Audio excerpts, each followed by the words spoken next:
Shiva replies, Radiant One, this experience may dawn between two breaths. After breath comes in, down, and just before turning up, out, the beneficence. As breath turns from down to up, and again as breath curves from up to down, through both these turns, realize. Or, whenever in-breath and out-breath fuse, at this instant touch the energyless, energy-filled center. Or, when breath is all out, up, and stopped of itself, or all in, down, and stopped, in such universal pause, one's small self vanishes. This is difficult only for the impure.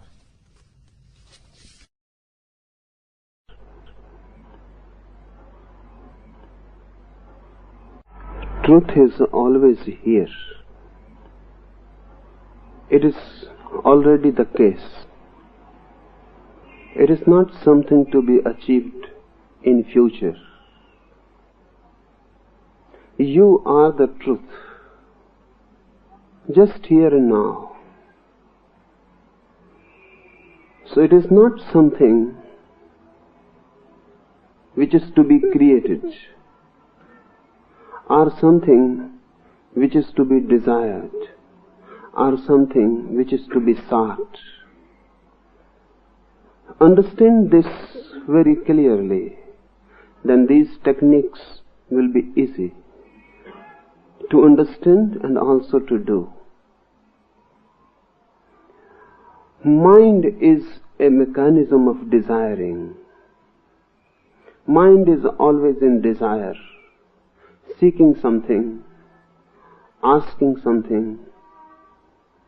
Always the object is in the future. Mind is not concerned with the present at all. This very moment, mind cannot move. There is no space. So mind needs future to move. It can move either in the past or in the future. It cannot move in the present. There is no space. And the truth is in the present. And mind always in the future or in the past.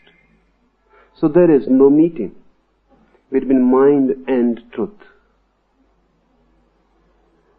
When mind is seeking worldly objects,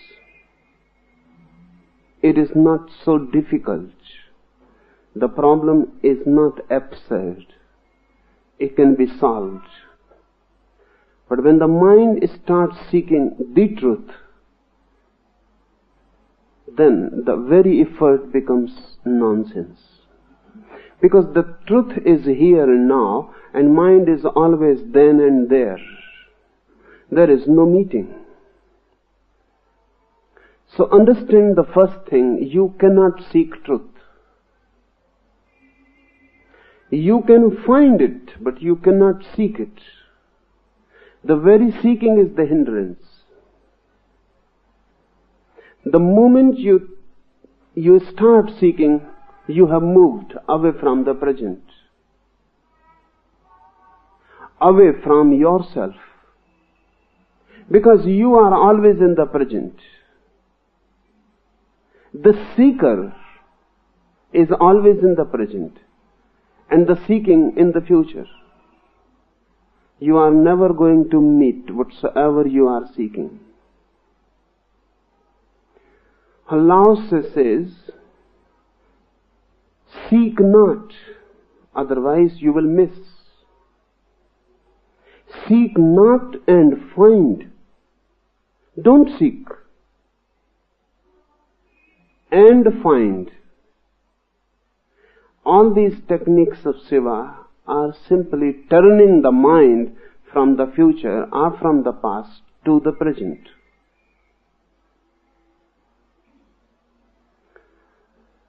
That which you are seeking is already there. It is the case already. So mind has to be turned from seeking to non-seeking. It is difficult. If you think it intellectually, it is very difficult. How to turn the mind from seeking to non-seeking?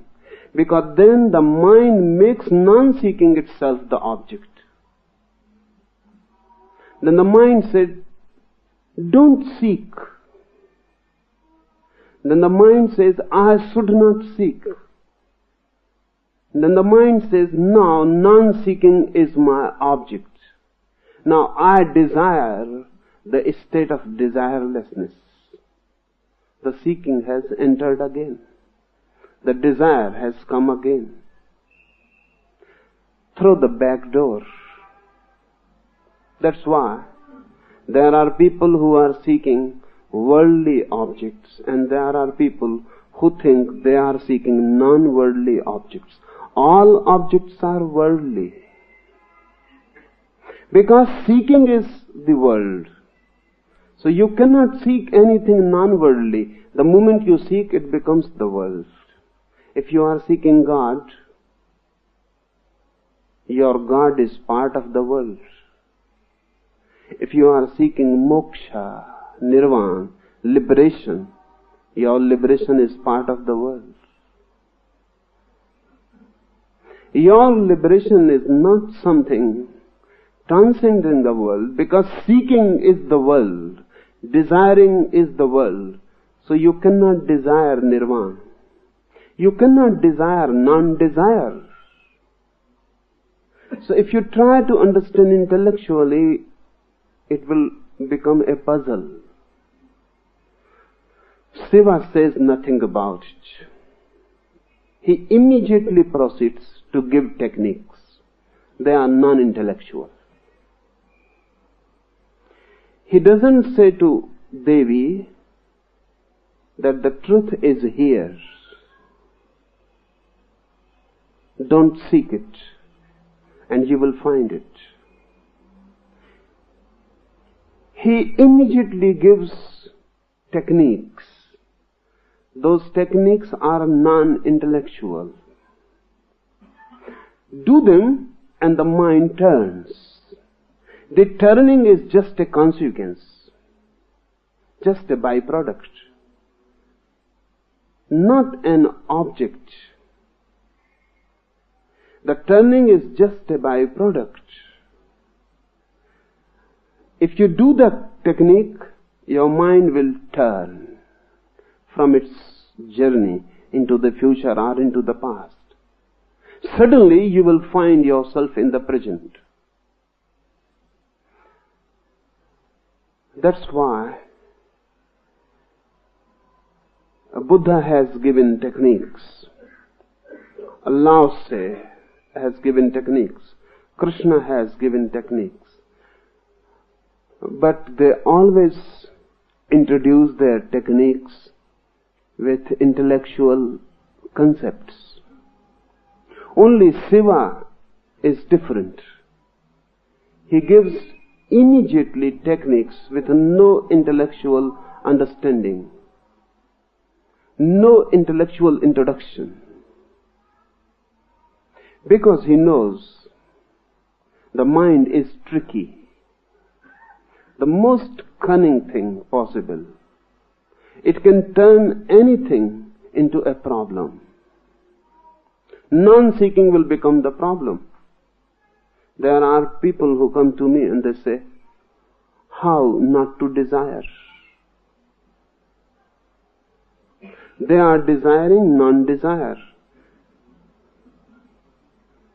Somebody has said them, or somewhere they have read, or they have heard spiritual gossip,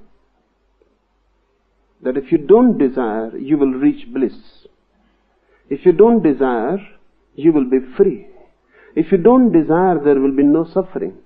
Now their mind hankers to attain that state where there is no suffering. So they say, how not to desire? their mind is playing tricks. They are still desiring. Now only the object has changed. They were desiring money. They were desiring fame. They were desiring prestige. They were desiring power. Now they are desiring non-desire. Only the object has changed, and they remain the same, and the desire remains the same. But now the desire has become more deceptive. Because of this, Shiva proceeds immediately, with no introduction whatsoever. He immediately starts talking about techniques. Those techniques, if followed, suddenly turn your mind. It comes to the present. And when the mind comes to the present, it stops. It is no more. You cannot be a mind in the present. That is impossible. Just now, if you are here and now, how you can be a mind? Thoughts cease, because they cannot move. Present has no space to move. You cannot think. If you are in this very moment, how you can move? Mind stops. You attain to no mind. So the real thing is how to be here and now. You can try, but effort may prove futile. Because if you make it a point to be in the present, then this point has moved into the future. You ask how to be in the present. Again you are asking about the future. This moment is passing in the inquiry how to be present, how to be here and now. This present moment is passing in the inquiry, and your mind will begin to web, create dreams in the future. Someday you will be in a state of mind when there is no movement, no motive, no seeking, and then there is bliss. So how to be in the present? Shiva doesn't talk anything about it. He simply gives a technique. You do it, and suddenly you find you are here and now. And your being here and now is the truth. And your being here and now is the freedom. And your being here and now is the nirvana.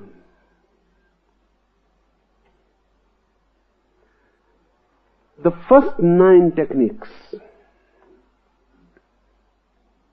they are concerning breathing.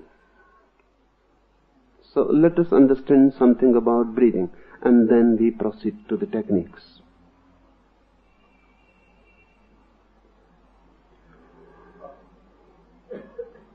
We are breathing continuously from the moment of birth to the moment of death. Everything changes. Between these 2 points, everything changes. Nothing remains the same, only breathing is a constant thing. Between birth and death, the child will become young, the youth will become old, you will be diseased, body will become ugly, ill. Everything will change. You will be happy, unhappy, in suffering. Everything will go on changing. But whatsoever happens between these 2 points, you must breathe. Whether happy or unhappy, young or old, successful or unsuccessful. Whatsoever you are, it is irrelevant. One thing is certain. Between these 2 points of birth and death, you must breathe. breathing will be a continuous flow. No gap is possible. If even for a single moment you forget to breathe, you will be no more. That's why you are not required to breathe, because then it will be difficult. Someone may forget to breathe for a single moment, and then nothing can be done. So really you are not breathing because you are not needed. You are fast asleep and breathing goes on. You are unconscious and breathing goes on. You are in a deep coma and breathing goes on. You are not required. Breathing is something which goes on in spite of you. It is one of the constant factors in your personality. First thing. Something which is very essential and basic to life. Second thing. You cannot be alive without breath. So breath and life have become synonymous. Breathing is the mechanism of life.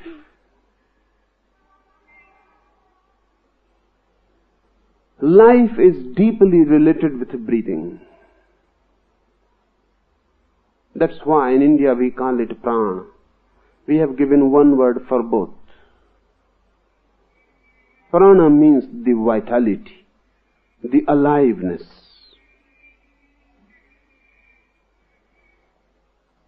So your life is your breath.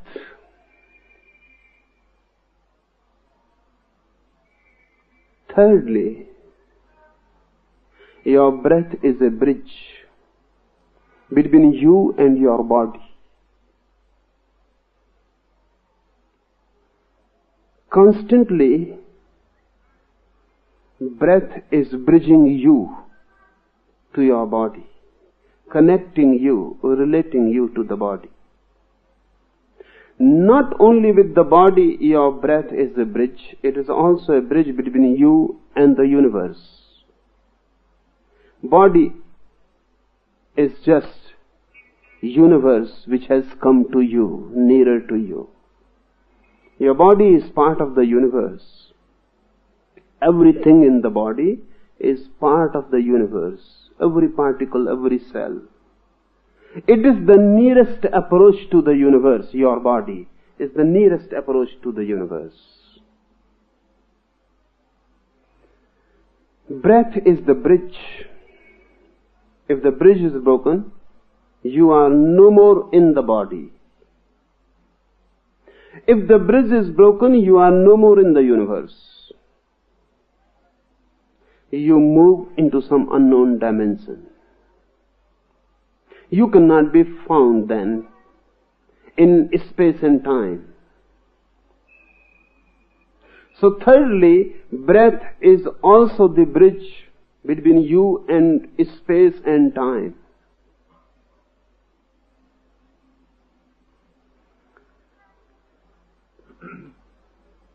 Breath, therefore, becomes very significant, the most significant thing.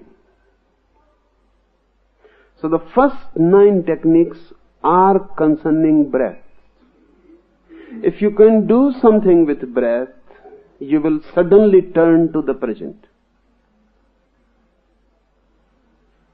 If you can do something with breath, you will attain to the source of life. If you can do something with breath, you can transcend time and space. If you do something with breath, you will be in the world and also beyond it. Breath has 2 points. One, where it is touching the body and the universe. Another, where it is touching you and that which transcends universe. We know only one part of the breath. When it moves into the universe, into the body, we know it. But it is moving always from the body to the no-body, from the no-body to the body. We don't know the other point. If you become aware of the other point, the other part of the bridge, the other pole of the bridge, suddenly you will be transformed. Transplanted into a different dimension. But remember, what Shiva is going to say is not yoga, it is tantra. Yoga also works on breath. But the work of yoga and tantra is basically different. Yoga tries to systematize breathing. If you systematize your breathing, your health will improve. If you systematize your breathing and if you know the secrets of breathing, your life will become longer. You will be more healthy and you will live longer. You will be more strong, more filled with energy, more vital, alive, young, fresh. But Tantra is not concerned with that.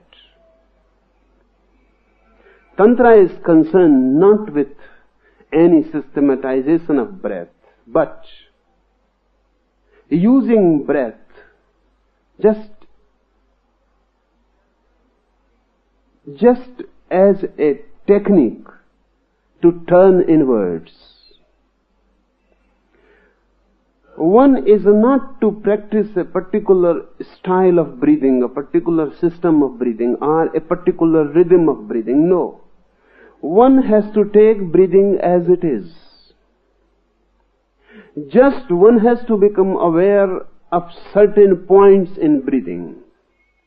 There are certain points. We are not aware of them. We have been breathing and we will go on breathing. We are born breathing and we will die breathing. But we are not aware of certain points. And this is strange. Man is searching, probing deep into space. Man is going to the moon. Man is trying to reach farther from Earth into this space. And man has not yet learned the most nearest part of his life. There are certain points in breathing which you have never observed. And those points are the doors. Nearest doors to you from where you can enter into a different world, into a different being, into a different consciousness. But they are very subtle. To observe a moon is not very difficult. Even to reach to the moon is not very difficult. It is a grass journey. You need mechanism, you need technology, you need accumulated information, and then you can reach it. Breathing is the nearest to you. And nearer a thing is difficult to perceive it. More near, more difficult. More obvious, more difficult. It is so near to you, again there is no space between you and your breathing. Or there is such a small space that you will need a very minute observation. Only then you will become aware of certain points. These points are the basis of these techniques. So now I will take each technique. Shiva replies, Radiant One, this experience may dawn between two breaths. after breath comes in and just before turning up, the beneficence. One technique. Radiant one, this experience may dawn between two breaths. After breath comes in, that is down, and just before turning out, that is going up. The beneficence. Be aware between these 2 points and the happening. When your breath comes in, observe. When your breath comes in, observe. For a single moment or a thousandth part of a moment, there is no breathing. Before it turns up, before it turns going outward. One breath comes in, then there is a certain point, breathing stops. Then the breathing goes out. When the breathing goes out, then again for a single moment or a part of a moment, breathing stops. Then breathing comes in. Before turning in or before turning out, there is a moment when you are not breathing. That moment, the happening is possible. Because when you are not breathing, you are not in the world. Understand this. When you are not breathing, you are dead.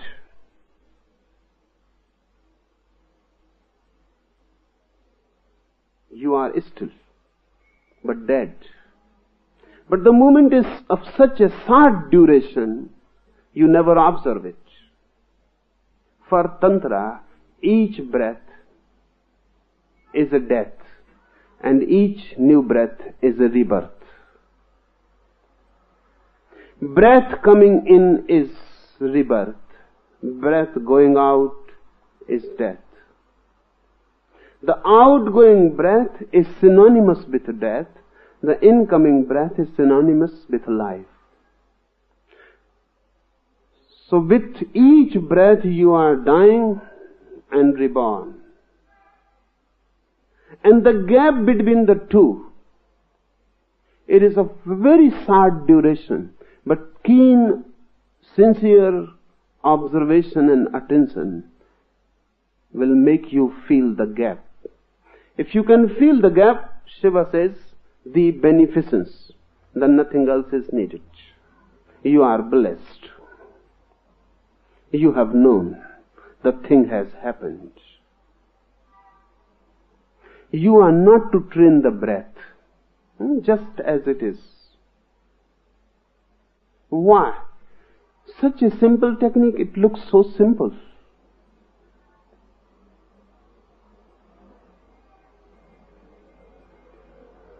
Such a simple technique to know the truth. To know the truth means to know that which is neither born nor dies. To know that eternal element which is always.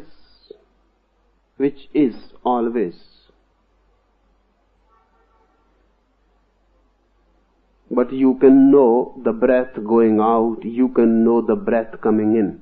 You never know the gap between the two. Try it. Suddenly, if you can get the point, and you can get it, it is already there. Nothing is to be added to you or to your structure. It is already there. Everything is already there. Only a certain awareness. So how to do this? First become aware of breath coming in. Watch it. Forget everything. Just watch breath coming in. The very passage when the breath touches your nostrils, feel it there. Then let the breath move in. Move with the breath, fully conscious. You are going down, down, down with the breath. Don't miss the breath. Don't go ahead. Don't follow. Just go with it. Remember this. Don't go ahead. Don't follow it like a shadow. Be simultaneous with it. Breath and consciousness should become one. Breath goes in, you go in. Only then it will be possible to get the point which is between two breaths. It will not be easy. Move with the breath, then move with the breath out, in, out, in, out. Buddha tried and used this method particularly. So this method has become a Buddhist method. In Buddhist terminology, it is known as Anapanasati Yoga. And Buddha's enlightenment was based on this technique, only this. All the religions of the world, all the seers of the world have reached through some technique or other, and all those techniques will be in these 112 techniques. This first one is Buddhist technique. It has become known in the world as Buddhist technique because Buddha attained his enlightenment through this technique. Buddha says, be aware of your breath, coming in, going out, coming in, going out. He never mentions the gap because there is no need. Buddha thinks and he feels, if you become concerned with the gap between two breaths, that concern may disturb your awareness. So he simply says, be aware when the breath is going in, move with it. And when the breath is going out, move with it. Do simple this, going in, going out with the breath. He never says anything about the latter part of the technique.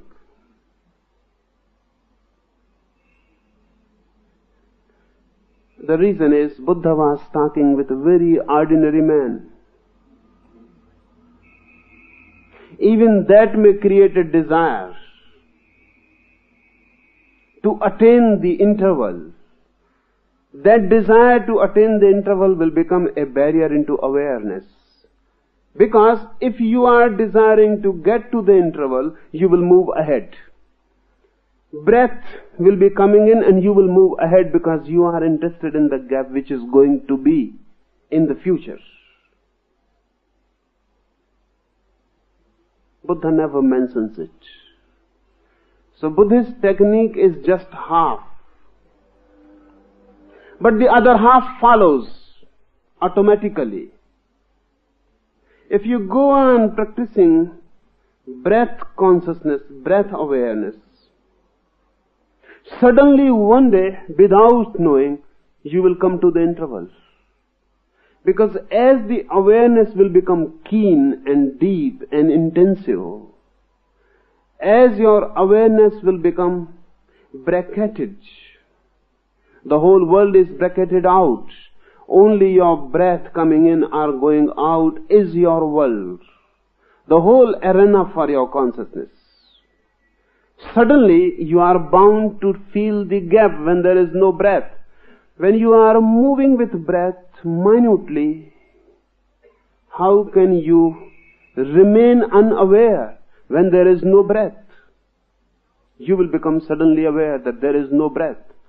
And the moment will come when you will feel now neither the breath is going out nor the breath is coming in. Breath has stopped completely. In that stoppage, the beneficence.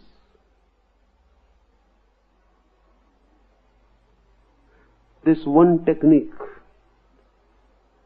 is enough for millions. The whole Asia tried and lived with this technique for centuries. Tibet, China, Japan, Burma, Thailand, Siam, Ceylon, the whole Asia except India has tried this technique, only one technique. And thousands have attained to enlightenment through this technique. And this is only the first technique.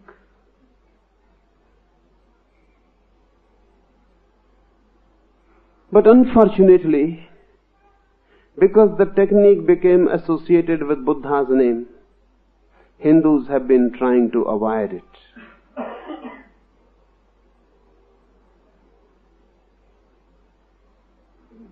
Because it became more and more known as Buddhist method, Hindus have completely forgotten it. Not only this, because this technique is the first technique mentioned by Shiva, many Buddhists have claimed that this book, Vigyan, Bhairav, Tantra, is a Buddhist book, not a Hindu book.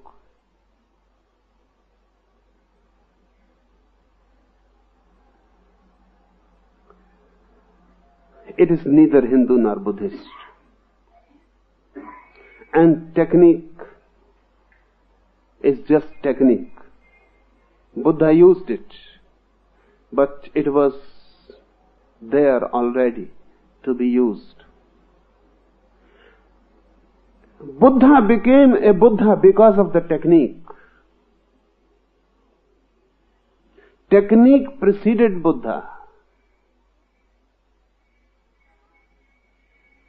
Technique was already there.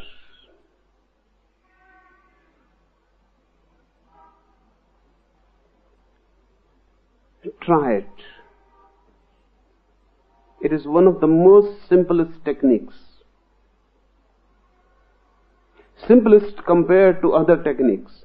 I am not saying simple for you. Other techniques will be more and more difficult. That's why it is mentioned as the first technique.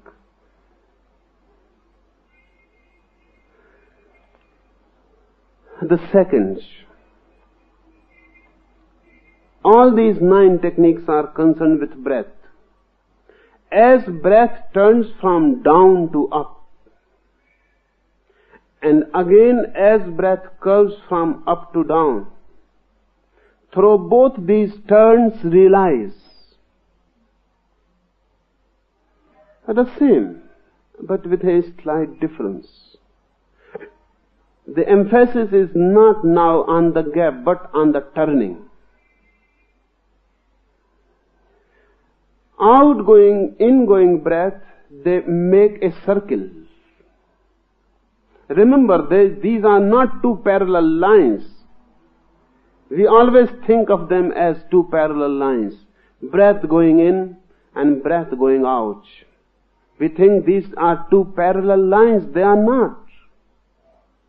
Breath going in is half the circle. Breath going out is other half of the circle.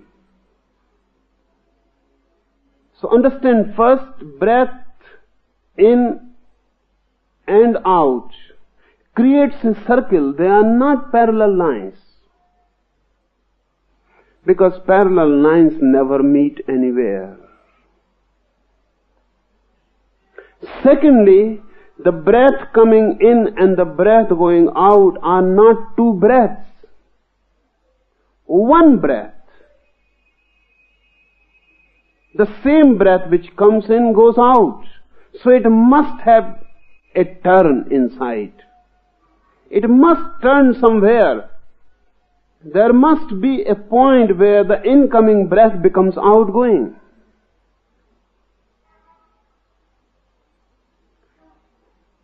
This turning. Why? Why such emphasis on turning? Because Shiva says, as breath turns from down to up, and again as breath curves from up to down, through both these turns realize.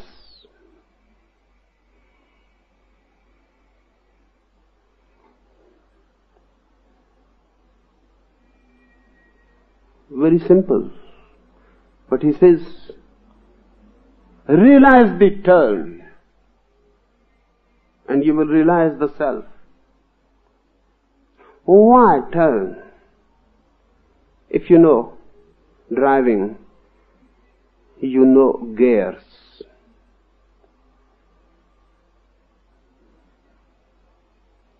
Each time you change a gear,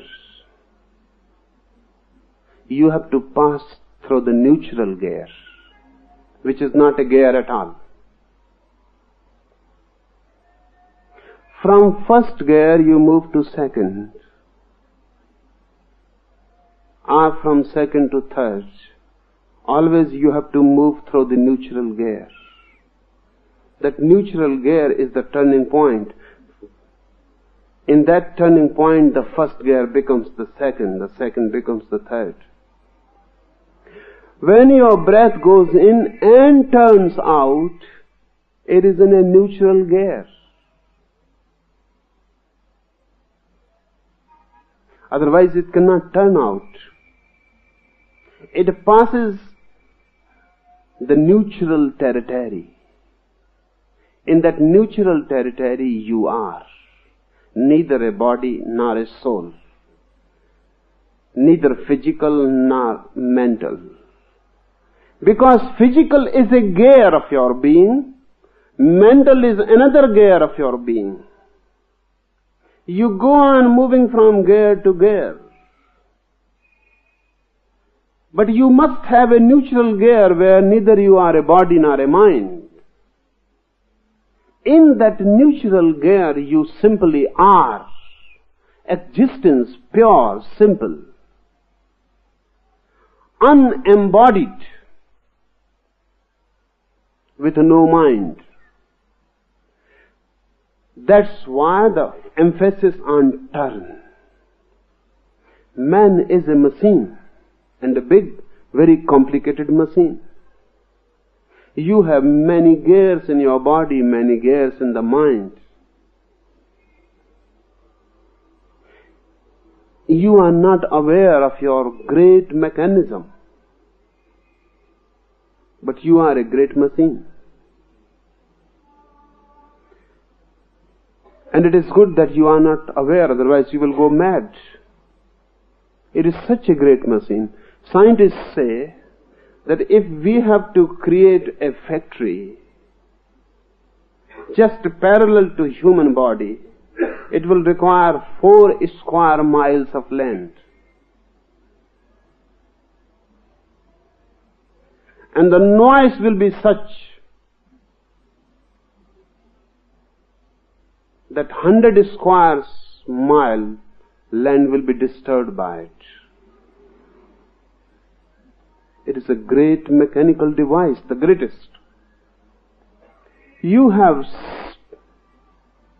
millions and millions of cells. Each cell is an alive soul.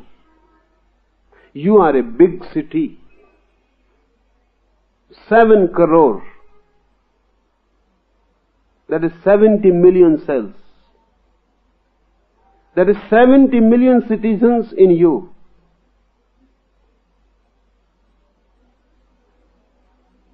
And the whole city is running very silently, smoothly. Every moment the mechanism is working. It is very complicated. These techniques will be related at many points with your mechanism of the body and your mechanism of the mind. But always the emphasis will be on those points where suddenly you are not part of the mechanism. Remember this. Suddenly you are not part of the mechanism. There are moments when you change gears. For example, in the night, when you drop into sleep, you change gears. Because for the day, for waking consciousness, you need a different mechanism. A different part of the mind functions. Then you drop into sleep, that part becomes non-functioning. Another part of the mind begins to function. And there is a gap, interval, a turning, a gear is changed. In the morning when you are again getting up, the gear is changed. You are silently sitting. Suddenly someone says something and you get angry. Gear. You are moving into different gear. That's why everything changes. If you get angry, your breathing will change suddenly. Your breathing will become irritated, chaotic. A trembling will get into your breathing. You will feel suffocated. Your whole body will like to do something, shatter something. Only then the suffocation can disappear. Your breathing will change. Your blood will take a different rhythm, a different movement. Different chemicals will have to be released in the body. The whole gland system will have to change. You have become a different man when you are angry. A car is standing. You start it. Don't put it in any gear. Let it be in the neutral. It will go on purring, vibrating, trembling. But it cannot move. It will get hot. That's why when you are angry and you cannot do something, you will get hot. The mechanism is working to run and do something, and you are not doing, you will get hot. You are a mechanism, of course, not only the mechanism, you are more. But the more has to be found.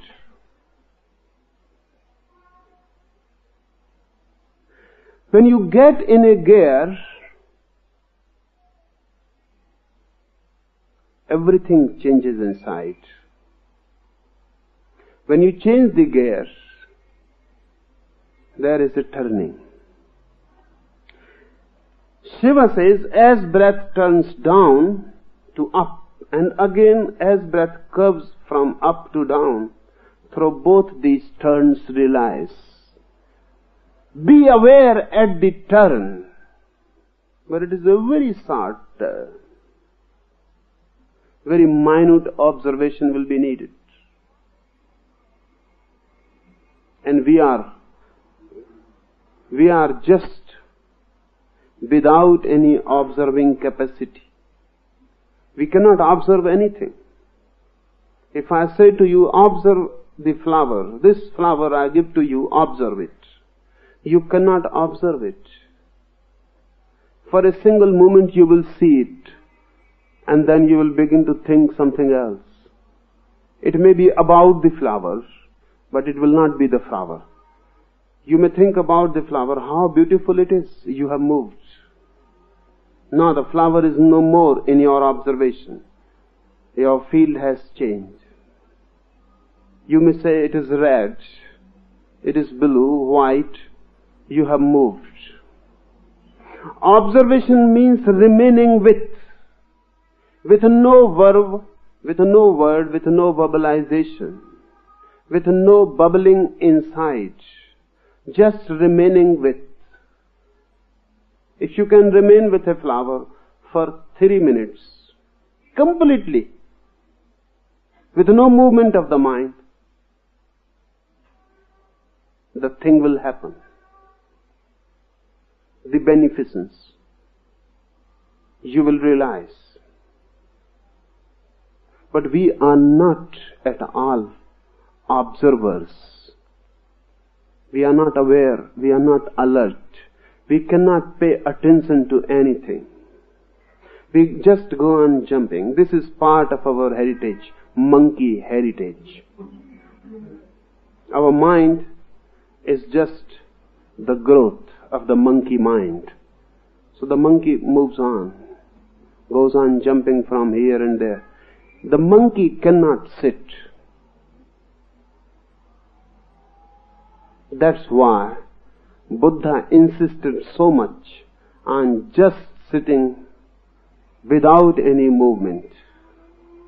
Because then the monkey mind is not allowed to go on its way. In Japan, they have a particular type of meditation they call zazen. The word zazen in Japanese only means just sitting, doing nothing. But no movement is to be allowed. One is just sitting like a statue, dead, not moving at all.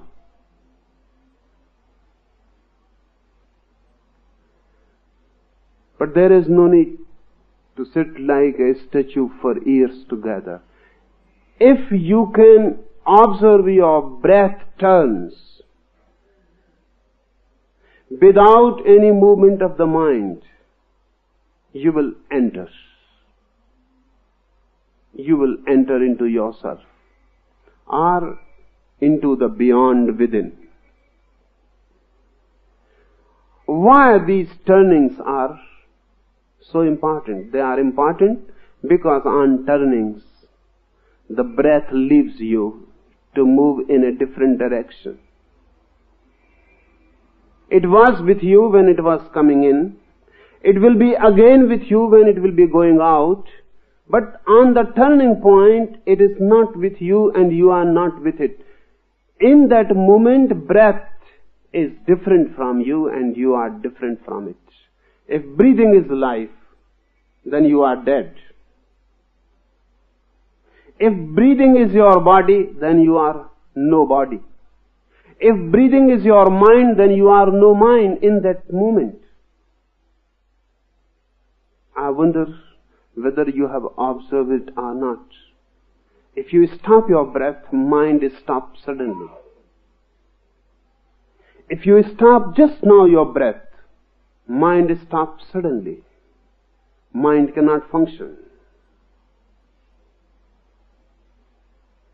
A sudden stoppage into breath and mind stops. Why? Because they are disjoined. Only a moving breath is joined with the mind, with the body. A non-moving breath disjoined.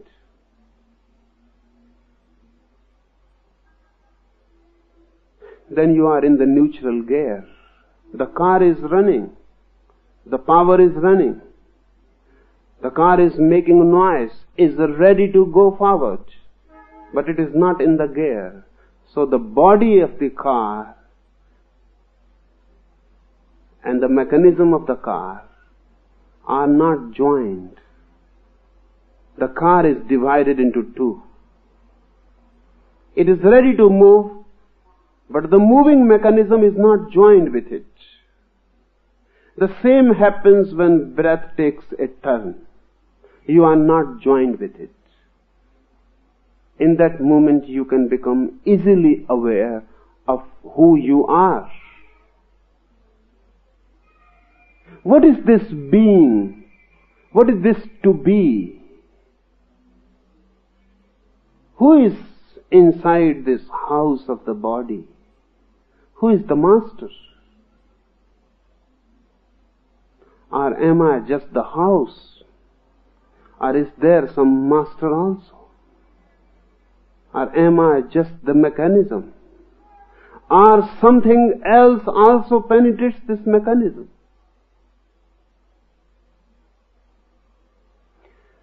In that turning gap, Shiva says, realize. He says, just be aware of the turning, and you become a realized soul. The third technique are whenever in-breath and out-breath fuse, at this instant, touch the energyless, energy-filled center. Or whenever in-breath and out-breath fuse, at this instant, touch the energyless, energy-filled center. We are divided into the center and the periphery. Our body is the periphery. We know the body, we know the periphery, we know the circumference, but we don't know the center, where it is. When out-breath fuses with in-breath, when they become one, when you cannot say whether it is out-breath or in-breath, when it is difficult to demark and define whether the breath is going out or coming in, when the breath has penetrated in and it starts moving out, there is a movement of fusion. It is neither going out nor moving in. Breath is static. When it is moving out, it is dynamic. When it is coming in, it is dynamic. When it is neither, it is silent, non-moving. You are near to the center. The fusion point of in and outgoing breath is your center. Look at it in this way. When the breath goes in, where it goes? It goes to your center. It touches your center. When it goes out, from where it goes out, it moves from your center. Your center has to be touched.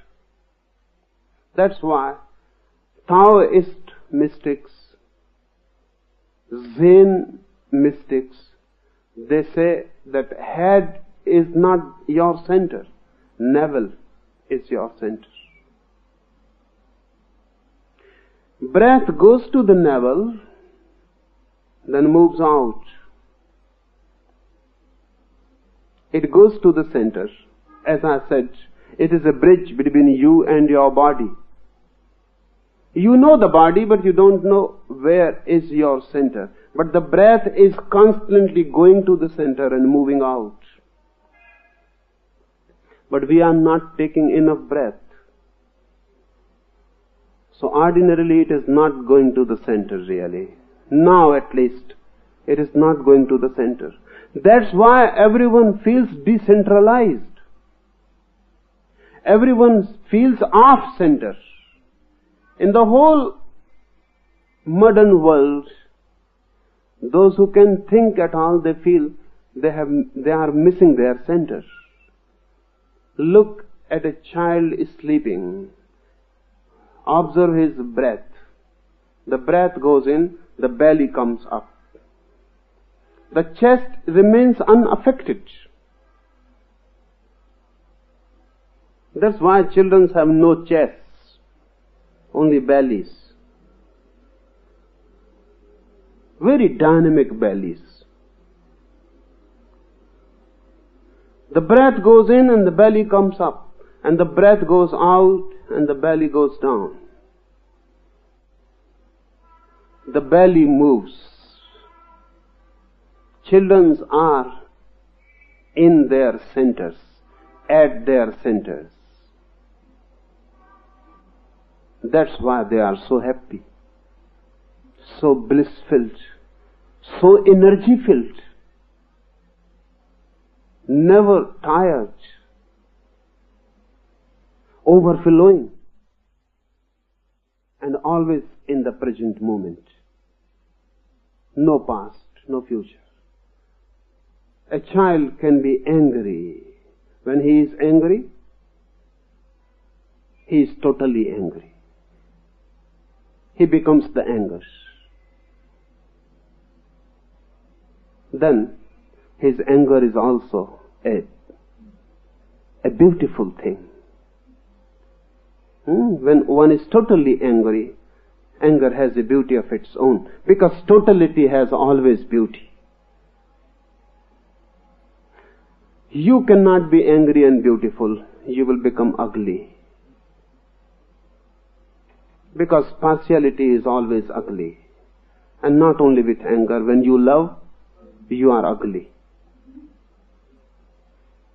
Because you are again partial, fragmentary. You are not total. Look at your face when you are loving to someone, making love. Make love before a mirror and look at your face. It will be ugly, animal-like. In love also your face becomes ugly. Why? Love is also a conflict. You are withholding something in. You are giving very miserly. Even in your love, you are not total, given completely, wholly. A child, even in anger and violence, is total. His face becomes radiant and beautiful. He is here and now. His anger is not something concerned with the past or something concerned with the future. He is not calculating. He is just angry.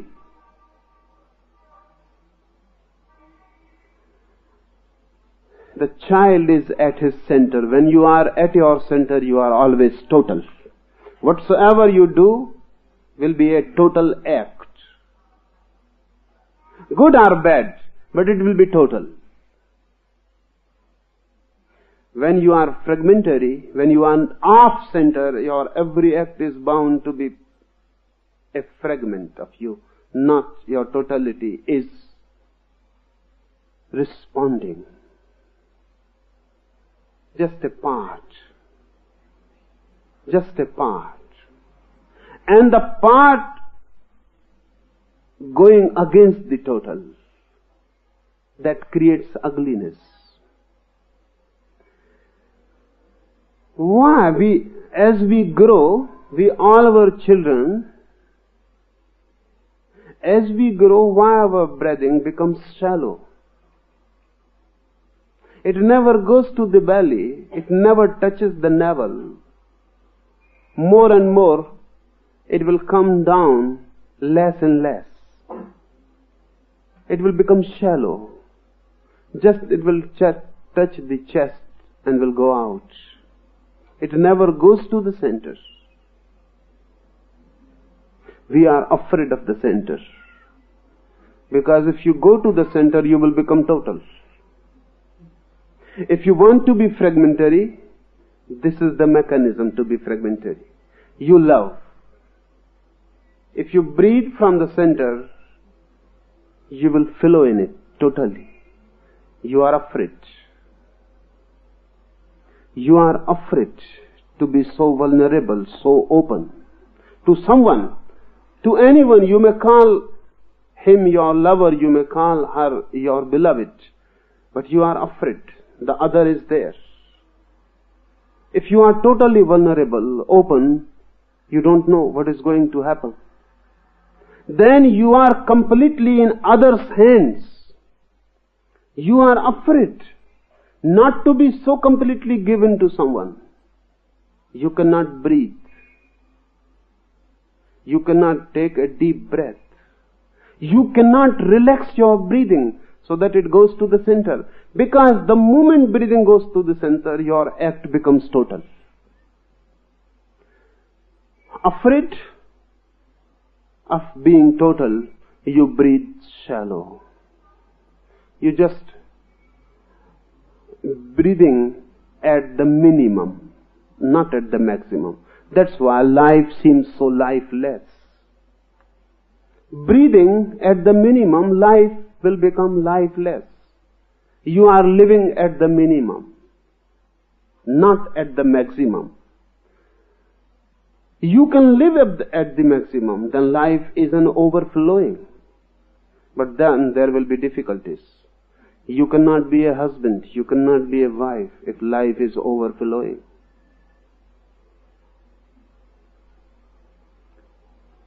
Everything will become difficult. If life is overflowing, love will be overflowing. Then you cannot stick to one.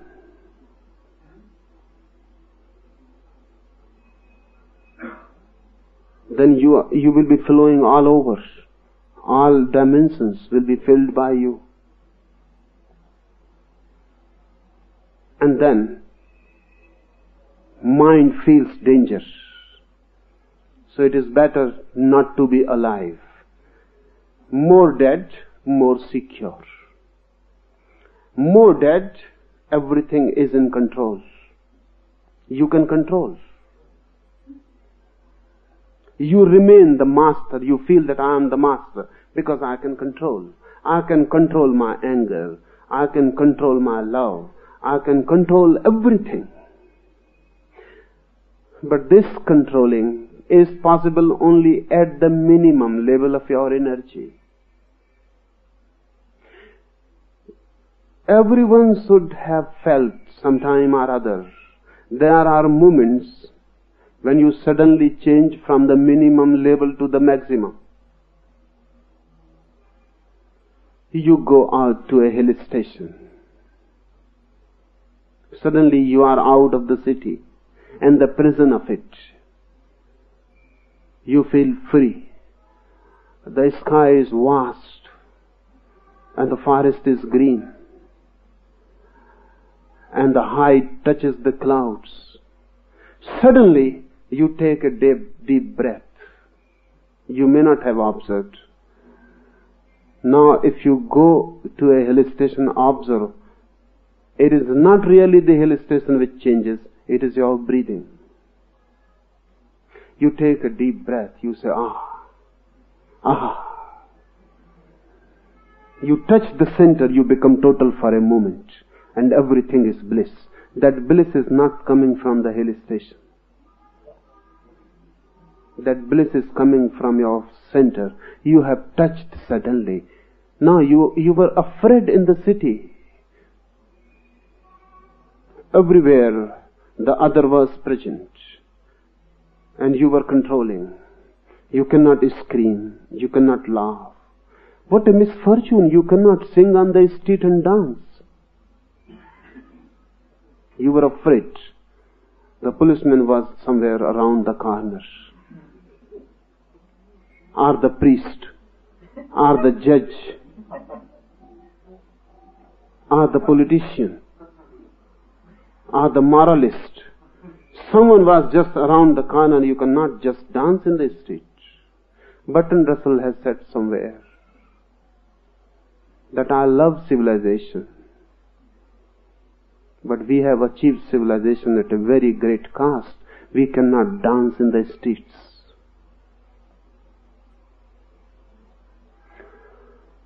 You go to a hill station, suddenly you can dance. You are alone with the sky. And the sky is not an imprisonment. It is just opening, opening and opening. Vast, infinite. Suddenly you take a breath, deep. It touches the center and the bliss. But it is not going to be so for a long time. Within an hour or two, hill station will disappear. You may be there, but the hill station will disappear. Your worries will come back. You will begin to think, to make a call to the city, to write a letter to your wife. Or, after 3 days you are going back, so make arrangements. You have just reached and making arrangements to leave. You are back. That breath was not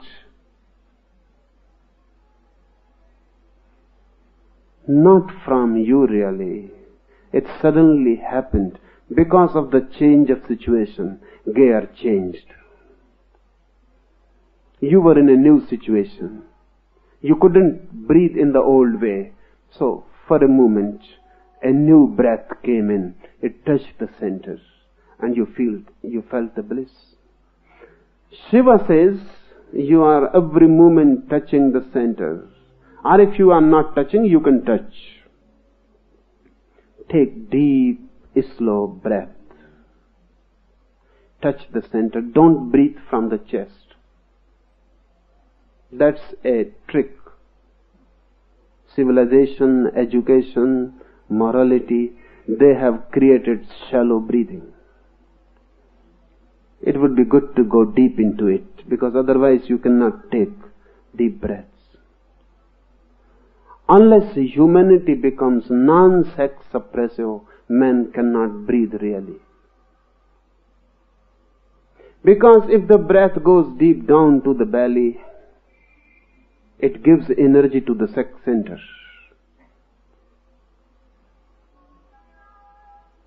It touches sex centers. It massages sex center from within. Sex center becomes more active, more alive. Civilization is afraid of sex. We don't allow our children to touch their sex centers, their sex organs. We say, stop, don't touch. Look at a child when he first touches his sex center, and then you say, stop, and then observe his breathing. When you say, stop, don't touch your sex center, breath will become shallow immediately. Because it is not only hand which is touching the sex center. Deep down, the breath is touching the sex center. And if the breath goes on touching it, it is difficult to stop the hand. If the hand stops, then basically it is needed, required, that the breath should not touch, should not go so deep. It must remain shallow. We are afraid of sex. Lower part of the body is not only lower physically, it has become lower as a value. It is condemned as lower. So don't go deep. Just remain shallow. It is unfortunate that we can only breathe downward. If some preachers are allowed, they will change the whole mechanism. You can only breathe upward in the head. Then they will be absolutely, you will not feel sex then. If we are to create a humanity sexless, then we will have to change the breathing system. The breath must go into the head, to the sahasrara, come back to the mouth. This should be the passage from mouth to sahasrara. It must not go deep down, because down is danger. The deeper you go, the nearer you reach to the deeper layers of biology. You reach to the center, and that center is just near the sex center. Just near. It has to be, because sex is life. Look at it in this way. Breath is life from above downwards. Sex is life just from the other corner, from down upwards. Sex energy is flowing, and breath energy is flowing. The breath passage is in the upper body, and the sex passage is in the down lower body. When they meet, they create life. When they meet, they create biology, bioenergy. So if you are afraid of sex, create a distance between the two. Don't allow them meeting. So really, a civilized man is castrated man.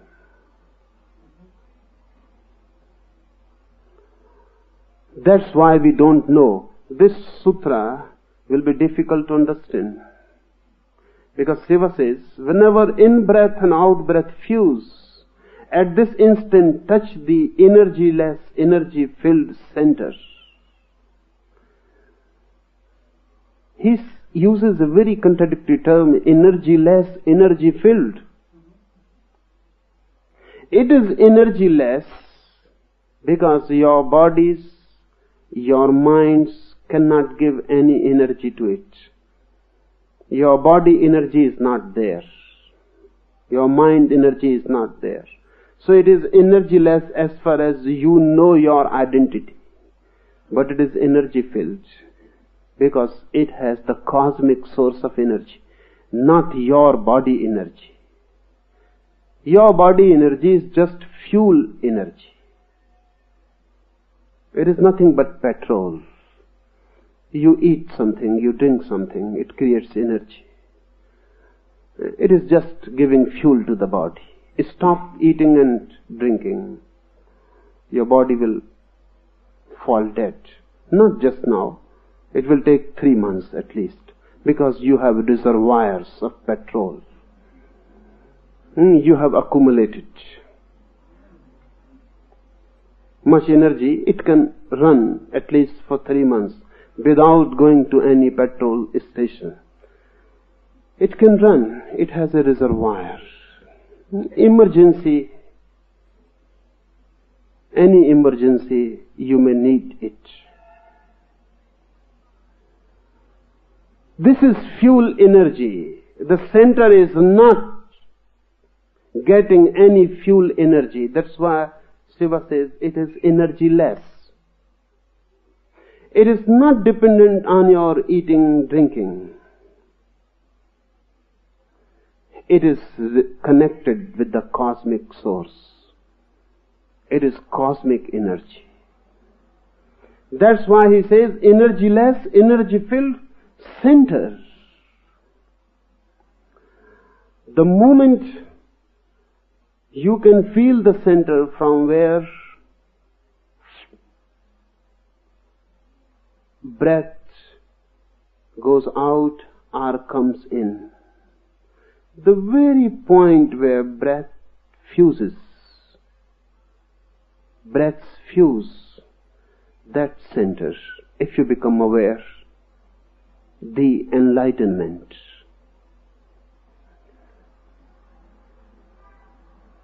Fourth technique, or when breath is all out, up, and stopped of itself, or all in, down, and stopped in such a universal pause, one's small self vanishes. This is difficult only for the impure. Then it is difficult for everyone. Because he says this is difficult only for the impure. But who is the pure one? It is difficult for you. You cannot practice it. But you can feel it sometimes, suddenly. You are driving a car and suddenly you feel there is going to be an accident. Breathing will stop. If it is out, it will remain out. If it is in, it will remain in. You cannot breathe in such emergency. You cannot afford. Everything will stop. The pause. When breath is all out, up, and stopped of itself, or in, down, stopped, such universal pause, one's small self vanishes.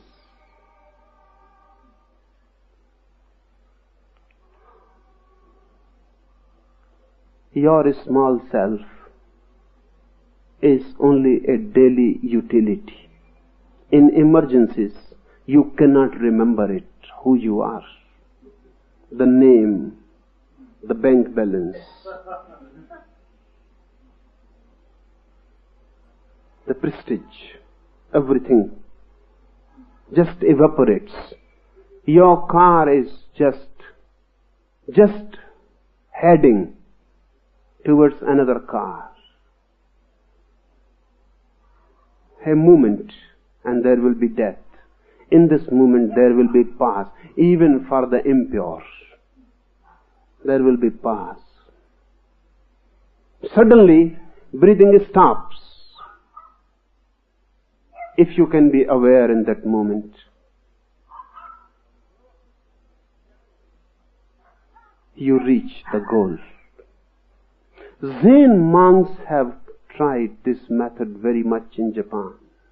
That's why their methods seem very weird, absurd, strange. They have done many things inconceivable.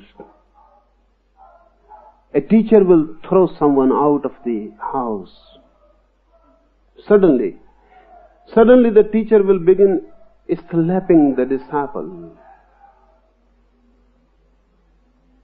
Without any reason or rhyme, without any cause. You were sitting with your teacher and everything was okay. You were just chit-chatting and he will begin to beat you. To create the pause. Because if there is any cause, the pause cannot be created. You had abused the teacher and he starts you beating. There is a causality. Your mind understands, I abused him and he is beating. Really, your mind was expecting it already. So there is no gap. But remember, a Zen teacher will not beat you if you abuse him. He will laugh. Because then laughter can create the pause. You were abusing him and you were saying nonsense things to him and you expected anger and he starts laughing or dancing. That is sudden. That will create the pause. You cannot understand it. If you cannot understand, the mind stops. And when the mind stops, breathing stops. Either way, if breathing stops, mind stops, breathing stops. You were appreciating the teacher.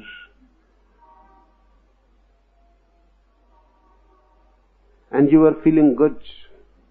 And you were thinking, now the teacher must be pleased. And suddenly he takes his staff and begins to beat you. And mercilessly, because Zen masters are merciless. He begins to beat you, you cannot understand what is happening. The mind stops. There is a pause. If you know the technique, you can attain to yourself. Because of such stories that someone attained Buddhahood because the teacher suddenly started beating him. We cannot understand what nonsense. How one can attain Buddhahood? By being beaten by someone or being thrown out of the window by someone. Even if someone kills you, you cannot attain Buddhahood. But if you understand this technique, then it becomes easy to understand. In the West particularly, for these 30 years, 40 years, Zen has become very much prevalent, a fashion. But unless they know this technique, they cannot understand Zen. They can imitate it, but imitation is of no good. Rather, it is dangerous. These are not things to be imitated. The whole Zen technique is based on the fourth technique of Shiva. But this is unfortunate. Now we will have to import Zen from Japan. Because we have lost the whole tradition. We don't know. Shiva was the expert par excellence of this method. When he came to marry Devi with his barat, with his procession, the whole city must have felt the pause. The whole city. Devi's father was not willing to marry his girl to this hippie. Shiva was, he is the original hippie. Devi's father was totally against. No father will marry. No father. So, we cannot say anything against Devi's father. No father will marry to Shiva. And then Devi insisted. So he had to agree. Non-willingly. Unhappily. But he agreed. Then came the marriage procession. It is said people began to run, seeing Shiva and his procession.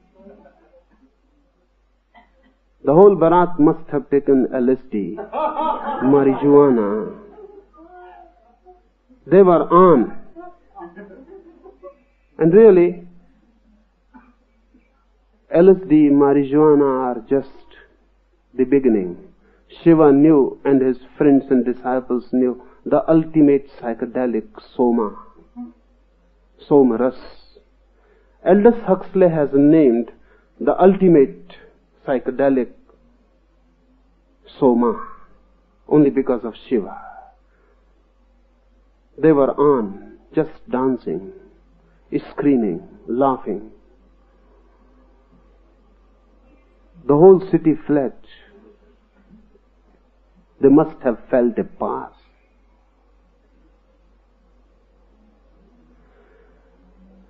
Any sudden, unexpected, unbelievable thing can create the pause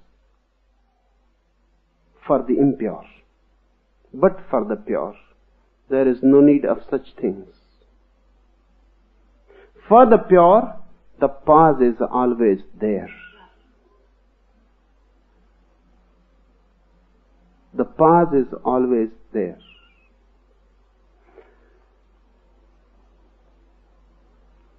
Many times, for pure minds, breathing stops.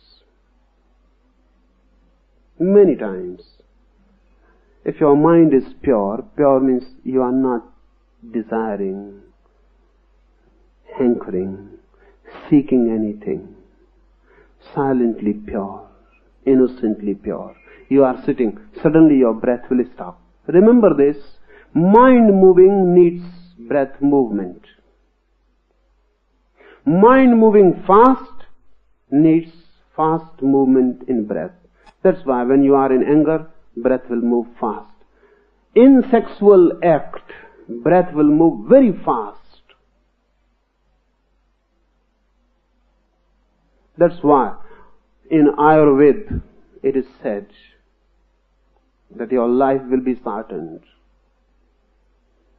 If too much sex is allowed, your life will be shortened. Because Ayurveda measures your life in breaths. If you take too fast breathing, your life will be shortened. Modern medicine says that sex helps blood circulation. Sex helps relaxation. And those who suppress their sex, they may get into trouble, particularly heart trouble. And they are right.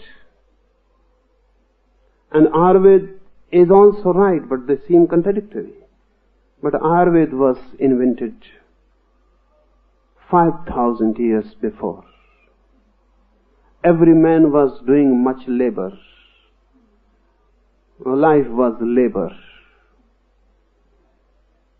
So there was no need to relax.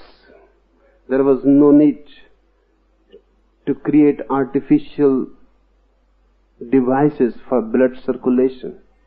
But now, those who are not doing much physical labor, only sex is their labor. That's why modern medicine is also right. for modern man. He is not doing any physical exertion. Sex gives the exertion. Heart beats more, blood circulates fast, breathing becomes deep and goes to the center. So after the sexual act, you feel relaxed and you can fall into sleep easily. Freud says sex is the best tranquilizer. And it is, at least for the modern man. In sex, breathing will become fast. In anger, breathing will become fast. In sex, mind is filled with desire, lust, impurity. When the mind is pure, no desire in the mind, no seeking, no motivation, not going anywhere, just remaining here and now as an innocent pool, not even a ripple. Then breathing stops automatically. There is no need.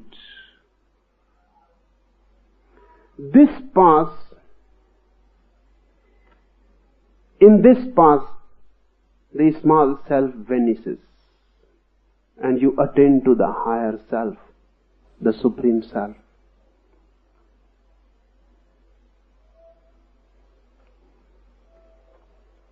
I think this will do for today.